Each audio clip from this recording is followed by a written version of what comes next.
Rushmore of all-time quarterbacks would be Tom Brady, Pat Mahomes, Joe Montana. Yep. Wow, John Elway. No, shit. Wow, that's not fair.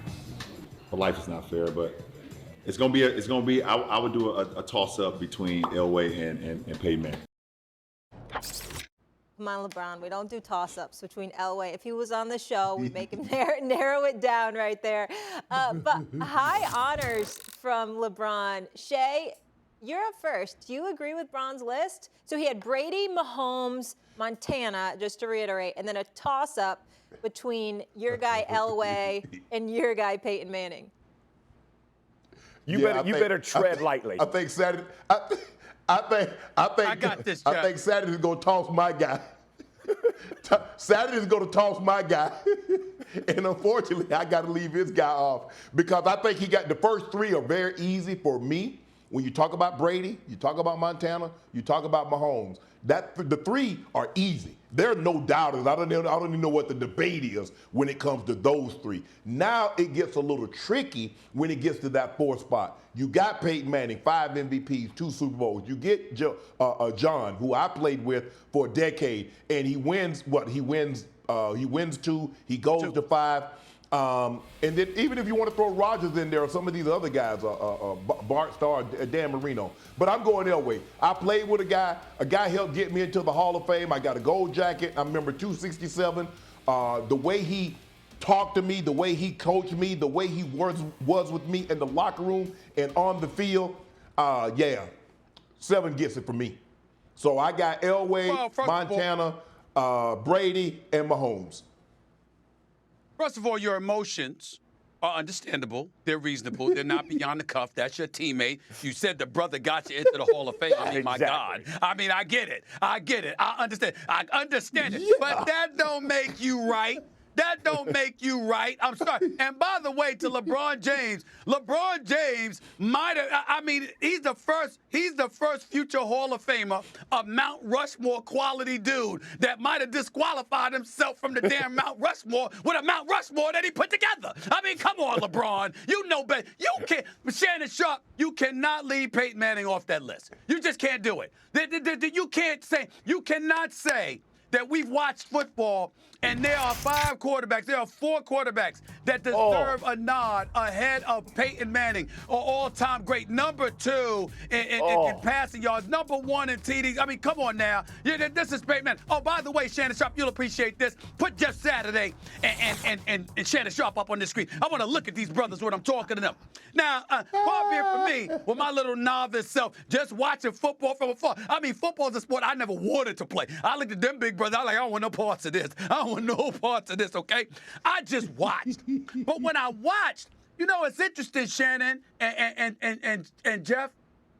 Peyton Manning came into the league and was calling his own plays more than a decade after no one was calling their own plays. They did away with that damn near in the mid-'80s. Okay? I understand that you might have Jim Kelly in Buffalo audibling from time to time. Dan Marino definitely did at the line of scrimmage or whatever. We talk about Peyton Manning here and what he did. He was running the damn offense. Okay? Everybody knew that. Yeah, no offensive coordinator telling Peyton Manning what to do. He walked up to Peyton Manning, asking Peyton Manning what he should do. That's the difference, okay? This man was calling his own plays. He was running the offense. He was essentially an offensive coordinator at the quarterback position on the football field. He's got 2 Super Bowl rings, okay? And on top of it all, he's a 5-time league MVP. And oh, by the way, Shannon, even though he had some running backs, okay, he didn't have Terrell Davis. Now, stop this. Now, we all know that when we talked about, that's right, I said it. When we talked about Elway, as great as Elway was, and he was great. Please, John Elway, don't think I'm questioning your greatness. I am not. But that brother Terrell Davis was something spectacular. And everybody knew that that was the reason that John Elway finally got over the hump, because a Super Bowl title had escaped them up to that point, to back-to-back since 1997 and 1998. You know this, Shay. You know this. This man, So what was Marshall Faulk and Edgerrin James? Were they not any good? They no. They were great. They were great. They wanted Terrell Davis at that time, number one, and number two, Peyton Manning. Peyton Manning was flinging that football a lot. Come on now. Just Saturday, get him. Get him, Jeff. Let me just say this. Marshall Faulk wasn't on the team when we won the Super Bowl, and Edge wasn't either, unfortunately. We had Joseph Adai and Dominic Rose were our two running backs when we did win it. That's true. And I went to Edge's Hall of Fame, one of the greatest backs to ever play. But I will say this. LeBron bumped his head, bro. Like, he bumped his head on this. Shay, you know it, and I know it. Listen, I'm not taking away John Elway, but you saw them stat lines up there. 20,000 more yards, 5 MVPs. Listen, you can say what you want. Manning was redefining the position when he came in, similar to what Stephen A. was saying. Changing plays, doing that. Even the completion percentage ain't even close, man. Like this is a master class of why a basketball guy bumped his head trying to give a football guy some Mount Rushmore. Listen, I could make the argument, and I won't because I love Montana as well. That might not even, I might go 3 for him on that side. And listen, we talk about Super Bowls. I get it. Montana's got to be in a category of his own. There were some real good freaking teams in San Fran, too, now, like full team. So when I look at what Peyton Manning was able to do through his career, for him not to be on Mount Rushmore is silly. And I think if you watch that video close of LeBron, you played it back slow, he knew he messed up. As soon as he said it, he was like, oh, I shouldn't have said it. He tried to stay strong to it, but he knew he made a mistake as soon as he said it. Should have changed it. Hey, let's make the switch. No ties. We don't do no ties on this show. It's one or the other. Manning's on it. Elway's just off to the side. That's all there is to it.